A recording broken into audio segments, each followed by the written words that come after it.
আমরা জানি যে সারা দেশে আজ এই পরীক্ষা, এটা এসএসসি পরীক্ষা এবং তার সমমানের যে অন্যান্য পরীক্ষা সেগুলো শুরু হয়েছে। 30,28,000 ছাত্রছাত্রী এই পরীক্ষায় অংশগ্রহণ করছে।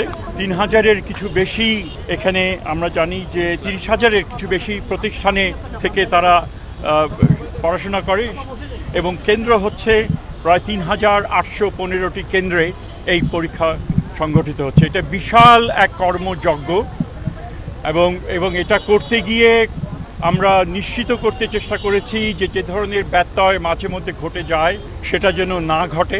যথেষ্ট আমাদের যে সহকর্মী যারা রয়েছেন এবং অন্যান্য প্রতিষ্ঠান যারা দেশের বিভিন্ন অঞ্চলে এই পরীক্ষা সংগঠিত হচ্ছে তাদের আন্তরিক প্রচেষ্টা ছিল এবং এর জন্য যে প্রাথমিক যে কাজ যেটা সম্পাদন করা দরকার ছিল অর্থাৎ পরিকল্পনাটা করা, সেটা সুচারুভাবে সেটা সম্পন্ন হয়েছে বলে মনে করি। তবে আমরা আশা করি যে এই পরিবেশ বজায় থাকবে পরীক্ষার শেষ দিন পর্যন্ত।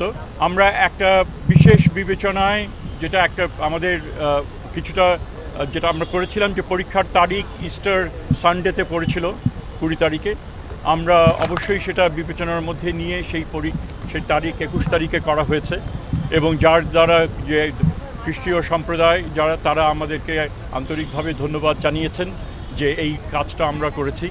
সো আমরা বেশি বলার কিছুই নেই, পরীক্ষা সবে শুরু, ছাত্ররাও দিচ্ছে না, আমরাও কিভাবে এটা সম্পাদন করছি সেই পরীক্ষাও শুরু, এটা শেষ হবে সামনের মাসে। তো আশা করি সুচারুভাবে সম্পন্ন করতে পারব এবং সেই হিসেবে একেবারে একটা গুরুত্বপূর্ণ একটা বিবেচনার মধ্যে ছিল যেই সমস্ত সূত্র থেকে প্রশ্নপত্র ফাঁস অতীতে হয়েছে বলে জানা গেছে, আমরা চেষ্টা করেছি সেই সূত্রগুলো প্লাগ করা যে সেখান থেকে যেন না হতে পারে। তো আশা করি আমরা সাকসেসফুল হব এবং আজকের আগে আমরা ওই ধরনের কোনো ঘটনা ঘটেনি এবং এক্ষেত্রে অবশ্যই একটা টপ প্রায়োরিটি এরিয়া হিসেবে আমরা এটাকে দেখেছি এবং কার্যকর একটা প্রয়োজনীয় ব্যবস্থা আমরা গ্রহণ করেছি।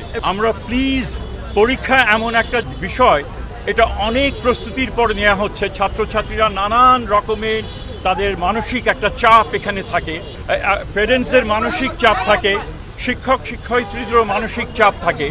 সো এটার সাথে আবার বাড়তি এই ধরনের অন্যায় চাপ যেন সৃষ্টি না করেন তার জন্য সকলের কাছে আমি বিনীত অনুরোধ জানাচ্ছি যে আপনারা ওগুলো থেকে বিরত থাকবেন।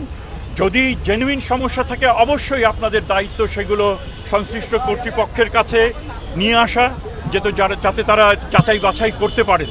কিন্তু আপনি একটা জিনিস পেলেন, সেটা সামাজিক মাধ্যমে ছড়িয়ে দিলেন এবং সেটার দায়িত্ব অবশ্যই আপনাকে নিতে হবে এবং এর মাধ্যমে কিন্তু অনেক ক্ষতি হয়ে যায়। সো আমরা যে কোনো শুভবুদ্ধি সম্পন্ন মানুষকে, ব্যক্তিকে এবং যারা সে সামাজিক মাধ্যম করেন তাদেরকে আমরা বিশেষভাবে আবেদন করব আপনারা সেগুলো থেকে বিরত। সেই প্রশ্ন তো সিলেবাস কতটুকু সহনীয় হয়েছে আমরা মনে করি সেটা বিবেচনার মধ্যেই রেখেই করা হয়েছে এবং কতটুকু সহনীয় সেটা আমি বলার চাইতে বোধহয় ছাত্রছাত্রীরা যদি জিজ্ঞেস করেন তারাই বলুন।